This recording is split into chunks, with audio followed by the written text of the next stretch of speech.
That morning, Catherine Price fired Daniel Shaw in front of an entire floor of people. No conference room, no closed door. She read from her tablet in a clear, unhurried voice.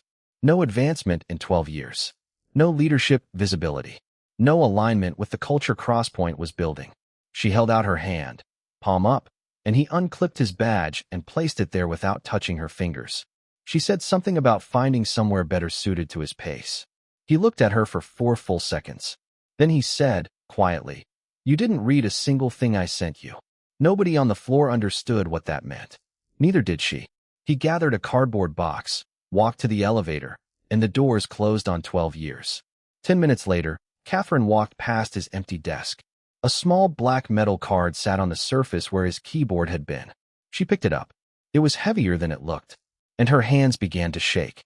If you love stories where the person everyone underestimated silences an entire room, stay with me. By the end of this, you will understand exactly what Daniel Shaw left behind and exactly what it cost them to find out. Catherine Price had been chief executive of Crosspoint Logistics for 4 months, which is exactly long enough to feel certain and not nearly long enough to be correct. She had come from a family whose surname appeared on buildings in 2 states, the kind of money that arrives without introduction and never apologizes for the space it occupies. Her father had taught her one principle above all others: that value announces itself, that the deserving stand tall and take the microphone. Her restructuring initiative was called Project Pinnacle. It had a font, a color palette, and a slide deck with a summit on the cover. Its real purpose was simpler: cut 200 positions, rename the survivors after her vision, and let the board see a signature carved into the face of the company. The management meeting began at 8:15 in a conference room with a table long enough to make disagreement feel like shouting across a river. Janet Polk, the chief strategy officer, brought the reduction list onto the wall screen and read through it in the tone of a woman reciting a grocery receipt. Names scrolled by, each with a small cluster of metrics beside it, all measuring things that could be measured and none of them measuring anything that mattered. Near the top sat a line that read Shaw, Daniel, Senior Operations Analyst. 12 years. Catherine's eyes caught on it. What does he actually do here? Janet smiled. He's an analyst. Been here since before the second building. No graduate degree from anywhere you would recognize. No external profile. He does not come to the leadership dinners. He does not come to anything. She swiped to the next screen with the satisfaction of someone closing a door. If you look up quiet quitting in the dictionary, his photograph is already there. Tom Weaver, the regional operations director, opened his mouth and then closed it. The closing was not cowardice exactly, but it was not courage either. It was the arithmetic of a man with a mortgage and a daughter starting college. Catherine pulled Daniel's summary onto her tablet and read it the way people read things they have already decided about. 12 years. 3 lateral moves and no vertical ones. Performance reviews uniformly high in a way that struck her as suspicious rather than impressive. Then she found the detail that settled it. 3 separate occasions on which he had been offered a management track position and 3 on which he had declined. Each declination accompanied by a 1-line note referencing family obligations. No ambition, she said aloud, and the room agreed with her the way rooms do. Someone made a joke about his car, a gray sedan with 180,000 miles on it that occupied the same corner of the parking garage every day. Janet called it a museum piece. Catherine heard all of it and did not stop any of it. 2 floors below, the man they were laughing about was crouched beside a server rack in the operations bay with a cup of coffee going cold on the concrete beside him. He was 40, wore a shirt that had been washed enough times to lose its opinion about its own collar, and had the particular stillness of a person who has learned that panic never once fixed anything. A distribution error had surfaced overnight in the western corridor, small enough that the automated monitors had classified it as noise. Daniel had known it was not noise because he had felt the same shape of wrongness in 2019 and again in 2022. He had it corrected in 40 minutes. He logged it under general maintenance and checked his phone. A text from his daughter Sadie, a photograph of a practice chemistry exam with a circled 91 and the caption "Getting there." He typed back a single word, "proud," and put the phone in his pocket. Brian Dunn, 31, systems engineer, watched him close the log and asked the question he had been asking in various forms for 2 years. "Why don't you put your name on this?" Daniel capped his pen and slid it into his shirt pocket. A fountain pen, black, older than Brian. As long as the freight gets where it's going, he said, and picked up his cold coffee. That was the entire answer. Catherine did not call him into a conference room. That was the point. A closed door produces a rumor. An open floor produces a lesson. At 11:20, she had the floor managers gather everyone in the open workspace between the east windows and the printer alcove. 60 or 70 people standing with laptops still warm behind them. She stood where the light was best. She spoke for 3 minutes about a new era, about velocity, about the difference between people who occupy roles and people who expand them. She used the word legacy twice, once as a compliment to the founders and once as an insult, and only about a third of the room noticed the switch. Then she turned and looked directly at Daniel Shaw, and the room understood what it had been assembled to watch. He was standing near the back with his hands at his sides. He did not shift his weight or look for allies. She read from her tablet. No advancement in 12 years. No leadership visibility. No measurable organizational influence. She said each item like a nail going in straight. Effective immediately. Your position has been eliminated. Is this final? Daniel asked. His voice was so level that a few people leaned in, expecting the crack that had to be coming. It did not come. Catherine smiled the way she had been taught to smile at charity auctions. I'd encourage you to see it as an opportunity. Janet Polk laughed. One small syllable, and it carried across the open floor the way small sounds do in large rooms. Then Catherine did the thing that made it a performance rather than a decision. I'll take your badge here, she said, and held out her hand palm up in front of everyone. Daniel unclipped the badge from his belt and placed it in her hand without touching her fingers. Tom Weaver, standing near the window, discovered that he was ashamed, and that shame is heavier when it arrives late. Catherine could have stopped there, but power that has just been exercised almost always asks for one more sip. Find somewhere that moves at your speed, she added over her shoulder. Daniel looked at her for 4 full seconds. You didn't read a single thing I sent you, he said. It was not a threat. It was stated the way a man states a measurement he has checked twice. Nobody understood it, but several people in that room would spend the rest of the day turning the sentence over and finding it heavier each time. Daniel walked back to his desk. From the bottom drawer he took a cardboard box, and into it went the evidence of 12 years. A chipped mug, for notebooks, a small framed photograph turned face down, the fountain pen, a gray jacket. It took less than 4 minutes. Brian Dunn appeared beside him and reached for the box. Daniel shook his head once, kindly. Let me at least walk you down, Brian said. Do something for me instead, Daniel said, folding the jacket over his arm. If something breaks today, don't patch it. Call me or call nobody. A wrong fix is worse than a known fault. Then he picked up the box and walked to the elevator without looking at anyone, and the doors closed on the last 12 years of his life. What Daniel left on that desk was not an oversight, and the sentence he said on his way out was not bitterness. It was a timestamp. By the end of that day, Catherine Price would understand exactly what it marked. Catherine did her walk at 11:50. A demonstration requires a curtain call, and she wanted to see faces. She moved down the main aisle at an unhurried pace, greeting 3 people by name, and she observed with satisfaction that everyone she passed sat up a half-inch straighter. Nobody is irreplaceable, she thought, and she liked the sentence enough that she decided to use it at the quarterly meeting. Then she reached the desk at the end of the row, and her eyes went to the small black card, and something about the way it was positioned made her stop walking before she had consciously decided to. She picked it up. It was machined from a single piece of metal, the edges softened by years of being carried in a pocket. On the front, in a recessed engraving that had been filled once with white and had since worn to gray, were 3 lines. Crosspoint Logistics. Core Systems Authority. Shaw. She turned it over. On the back, alone in the center, was a code. CSA 04. Janet, she said, and her voice came out slightly wrong. Janet arrived, took the card, and gave it the 2 seconds she gave most things. It's a keepsake. Old Service Award. Expired access at best. She set it down with a small click and started talking about the afternoon agenda. Catherine was not listening. Because Tom Weaver had come around the corner and stopped, and the color had gone out of his face in a way that no keepsake explains. Where did you find that? Tom said. It was not phrased as a question. On Shaw's desk. Where else would I find it? Tom stood absolutely still. He was doing arithmetic of his own, subtracting his mortgage from his conscience, and for the first time in his career the conscience came out ahead. "You need to call Mr. Graves," he said. Janet laughed and said the board chairman had not set foot in the building since March. "Then he'll be in the building by 2, Tom said, and walked away. Catherine followed him to the stairwell landing and asked him directly what CSA 04 meant. He told her what he knew, which was not much and was enough.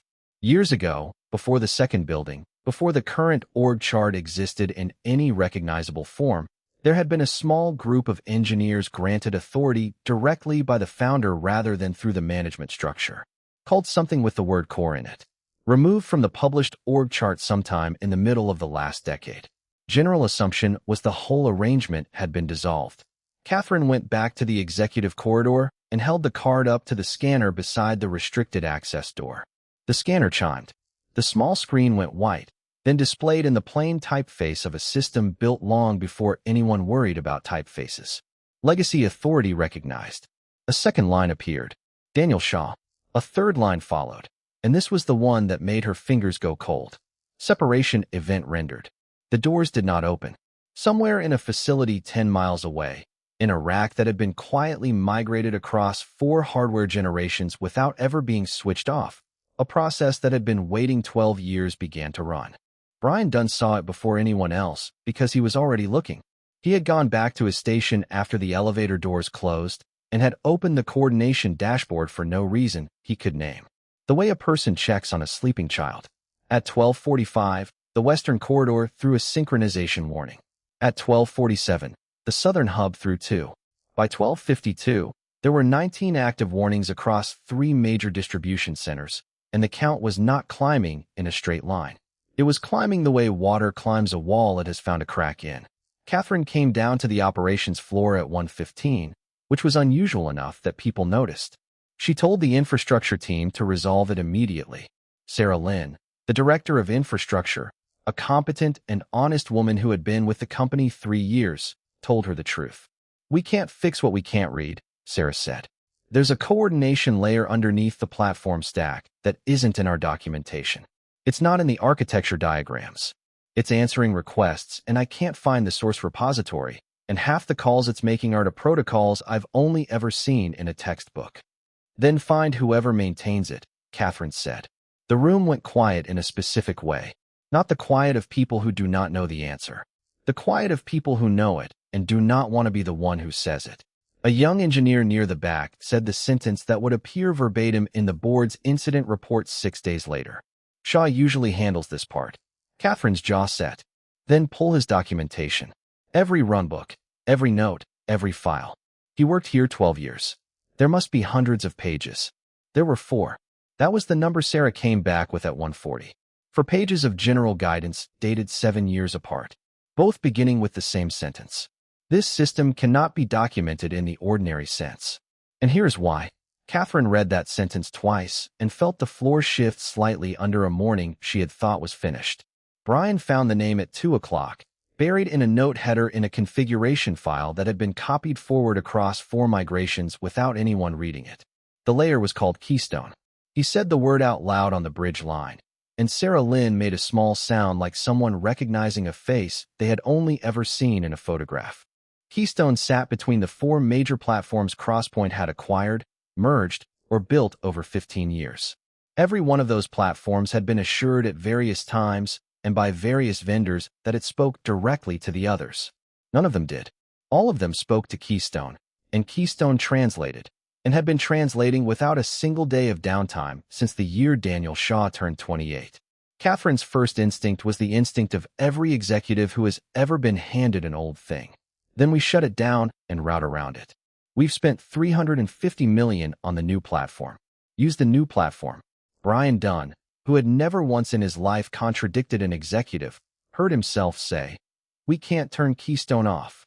Catherine turned on him with the full weight of a very bad afternoon. Why not? Because if it stops, half of this company's operating network loses the ability to talk to the other half. Not slowly. Immediately. She went back to her office at 2:20 and did something she had not done in 4 months, which was to admit to herself that she did not know something important. Then she called Human Resources and asked for Daniel Shaw's complete personnel file. Not the summary, not the dashboard extract. Everything, including archived material, including anything scanned in from before digital records. It arrived at 2:41, and it was 390 pages. She had built her entire opinion of this man on a single page Janet had prepared for her. She started at the beginning and read faster and faster, and the building's temperature seemed to drop by degrees as she went. 12 years earlier, Crosspoint Logistics had come within 6 weeks of insolvency. Catherine knew this in the way everyone knew it, as a paragraph in the company history. What she had never known was the mechanism.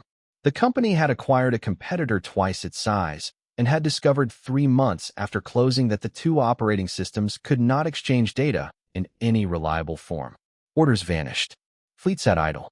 $180 million of contracted volume began bleeding out through a gap nobody had checked for during due diligence. The board was preparing to liquidate.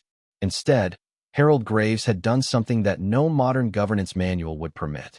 He had pulled 7 engineers out of 4 departments, given them a room, a budget with no approval chain, and direct authority over every system, and told them not to come out until the two have spoke to each other. The internal name appeared on page 209. The Core Systems Group. 7 names on the memorandum. The last one, the youngest by 8 years, 28 years old, was Daniel Shaw.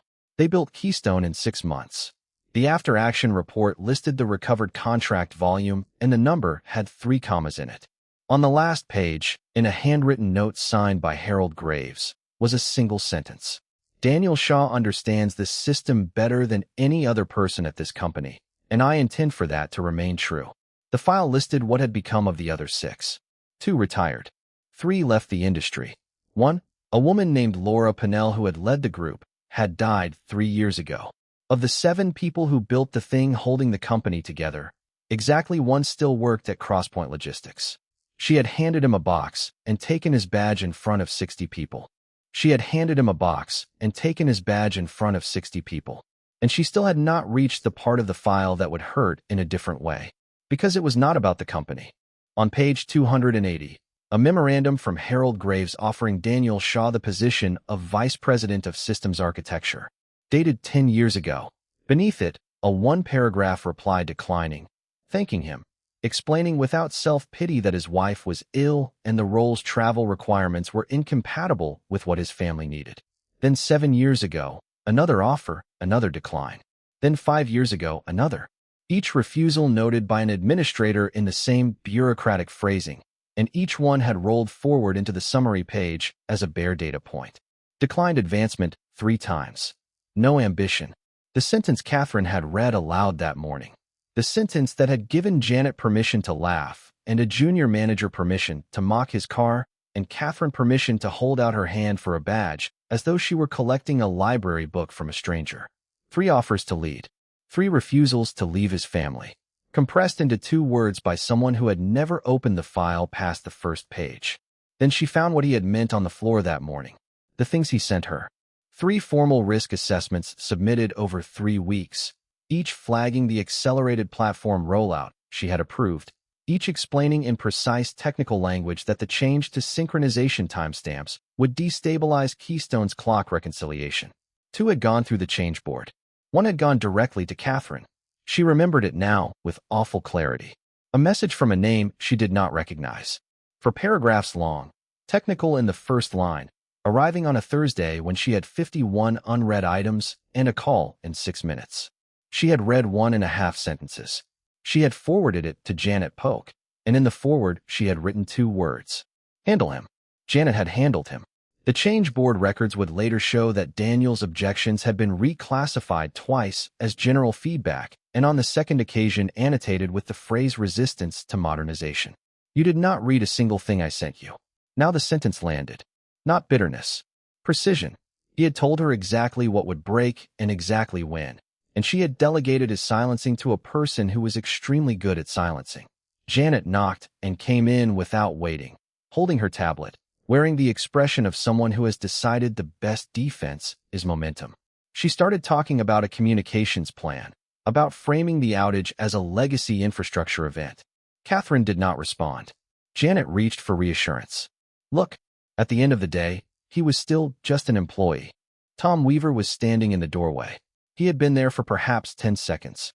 In 16 years, he had never interrupted a conversation between two people senior to him, and he found standing there that the fear he had been managing all morning had simply run out the way a tank runs out.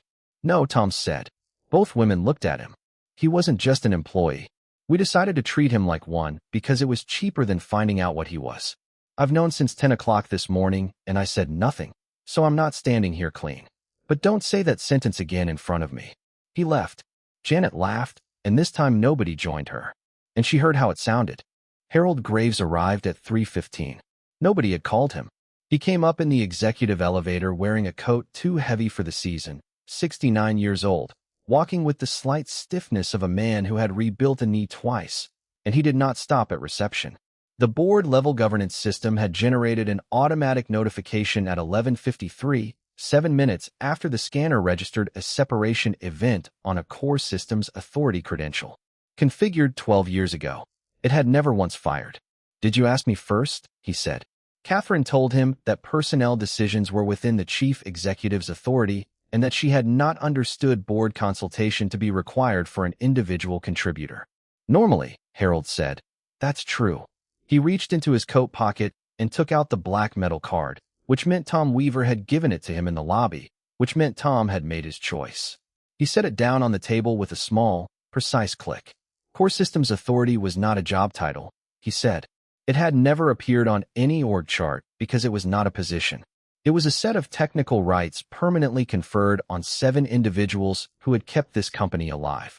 The holder of a CSA credential could halt any system deployment at any scale without management approval. They could compel an independent audit. They had unrestricted read access to core architecture and could report directly to the board, bypassing every executive in the building, including the chief executive. Then he told her the piece that turned the morning inside out. At 9:17 that morning, 2 hours before the public firing, Daniel Shaw had initiated a core systems hold on an active deployment and filed the justification with the board's technical secretary. 3 weeks earlier, Catherine had approved an acceleration of the new platform rollout, moving the third phase forward by 9 weeks. The change altered how one subsystem handled synchronization timestamps. To Keystone, which had been reconciling 4 systems' ideas of what time it was since before the new platform's vendor existed, it was the removal of a load-bearing wall. "He wrote to you about it," Harold said. "Twice through the change board. Once directly." Catherine stopped speaking because she had received it, and she remembered. The message, the forward, the 2 words. "Handle him." "You did not fire an unnecessary employee, Catherine," Harold said. He said her name the way a person says the name of someone they have not given up on. "You fired the one person who was actively trying to stop you from breaking your own company." Janet Polk, at the far end of the table, had gone the color of paper. Catherine asked why he left the card behind. "He must have carried that for 12 years. Harold almost smiled, and there was no cruelty in it, only tired fondness. Daniel Shaw has never forgotten anything important in his life. He left it there because the protocol required him to. The Core Systems Charter contained a provision drafted after the near collapse. If a holder of Core Systems Authority departs the company, the credential shall be surrendered at the holder's place of work, visibly and without transfer. Surrender of the last active credential shall constitute notice to the board. That notice did not merely inform. It triggered a mandatory independent audit. And the audit's mandate did not stop at the technical estate. It required the review to establish the circumstances under which the final credential holder had come to leave. By 4 o'clock that afternoon, Keystone was worse. Not catastrophic, and that is important, because the truth is rarely as tidy as catastrophe. It was degrading the way a bridge degrades, in ways that were individually survivable and collectively fatal. Sarah Lynn put a number in front of the room at 4:15, and it ended all remaining discussion. If the synchronization drift was not arrested before the overnight batch consolidation at 11 that night, the reconciliation failures would propagate into the primary inventory ledgers of 6 major facilities. The recovery cost, conservatively, was somewhere between $30 and $60 million, plus contractual penalties, plus the kind of customer conversation from which a logistics company does not fully return. Catherine said, "Get Shaw on the phone." Her chief of staff reached for a handset. Harold Graves said no, and put his hand flat on the table. You fired that man in front of his entire floor. You held out your hand for his badge like he was returning a library book. If you want him to walk back through those doors, you are not going to have an assistant place that call. He slid her own phone toward her across the table. You are. She took it into her office and closed the door and stood at the window for perhaps 40 seconds before she could make herself dial. It rang 6 times and went to voicemail. She hung up without leaving anything. She looked at the city and thought about her father and about the sentence she had believed her whole life. That value announces itself. Then she called again. He picked up on the 4th ring. There was a sound behind him she could not place at first, and then identified with a small internal lurch. A school pickup line. An engine idling. A radio turned low. Catherine, he said. Not Miss Price. Just her name, in the neutral tone of a man addressing an equal, because she was no longer his employer and both of them knew it. She had spent 4 months building a floor of people who said her name carefully. Hearing it said plainly took something out of her. There's a problem with the coordination layer. Keystone. A short pause. I know, Daniel said. He did not say it with satisfaction. He said it the way a doctor says it, which was somehow harder to bear. It started around 12:45. Western Corridor first, then the Southern Hub. By now you've got timestamp drift feeding into the reconciliation queue. How do you know that from your car? Because it's the only way it could go. I wrote you a memo about it 3 weeks ago. She asked him to come back. I don't work for Crosspoint, Daniel said. It was not a barb. It was a fact, and it sat in the silence between them and grew heavier the longer she failed to answer it. Finally, she said the only thing that was true. We need you. And Daniel Shaw said, quietly, without any edge at all, or you need somebody to clean up a mess. She did not defend herself. That was the first genuinely admirable thing she did all day. His conditions had nothing to do with himself. And that was the part that undid her. They were in the order he gave them. The new platform deployment stops entirely until an independent review is complete. The board receives the full, unfiltered technical data, including every risk assessment in its original form. The engineering organization is given a formal, documented right to object to a deployment and to have that objection recorded where executives cannot alter it, and no employee at any level faces any consequence for having raised a risk. He did not mention his own reinstatement. He did not mention money at all until Harold raised it 2 hours later, and then he named an hourly rate so reasonable that the chairman argued him upward. He arrived at 5 o'clock. The elevator doors opened onto the operations floor, and he stepped out carrying a personal laptop bag over one shoulder and the same gray jacket. He had no badge. There was no cardboard box. The floor went quiet, not all at once, but in a spreading wave. Conversation dropping row by row as people looked up and registered who was walking down the center aisle 6 hours after they had watched him hand over his badge and had said nothing. Several of the people who had laughed that morning found urgent reasons to look at their screens. Janet Polk stepped out from the alcove near the printers with her mouth already forming something warm. Daniel walked past her. He did not glare, did not pause, did not give her the satisfaction of a wound she could describe later as unfair. He simply had somewhere to be, and she was not on the way. It was, Tom Weaver thought, the single most complete dismissal he had ever witnessed. Brian Dunn met him at the stairwell, and they went down to the operations control room. Daniel set his laptop on the corner of a desk without sitting down. Show me the drift window. For 9 minutes, he asked questions, and Brian answered them, and Sarah Lynn joined. And the questions got shorter and more specific until Daniel stopped asking and stood looking at one particular graph with his arms folded. There, he said, the build that went out on the 11th. It changed how the sync handler rounds sub-second timestamps. Keystone reconciles 4 different clock conventions. It was built to tolerate a rounding difference of 1 convention. It cannot tolerate 2. He turned around and started giving instructions. Catherine, standing in the doorway, watched something she had never seen in her life. He did not raise his voice. He did not perform urgency. Isolate the 11th build in the staging path. Don't roll it back yet, because a rollback rewrites the queue and we'd lose the drift record. Restore the previous handler configuration on the 3 affected corridors only. Shift the reconciliation load onto the northern node. It's the only one that hasn't ingested the bad window. Then we resynchronize oldest first, and we watch the delta. If the delta doesn't close within 20 minutes, stop and call me back to the console. Do not improvise. 14 engineers, several of them senior to him in every formal sense, did exactly what he said without a single objection. No title, no badge.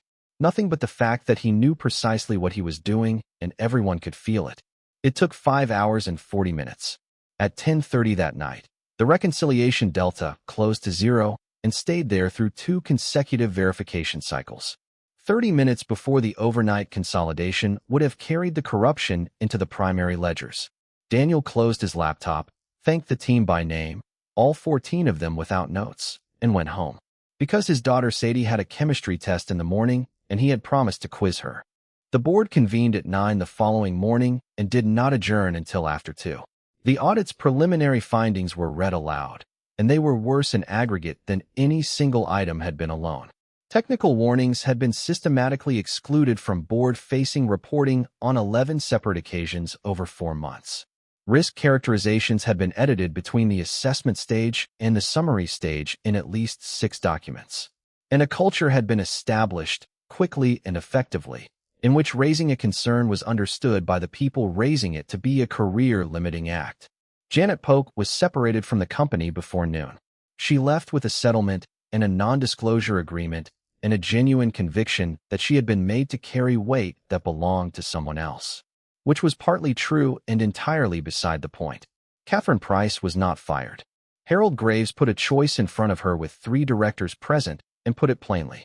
Resign that afternoon with a neutral statement, or remain under board oversight, with an independent governance review of every material decision and a mandated program of cultural remediation that she would have to lead personally and publicly.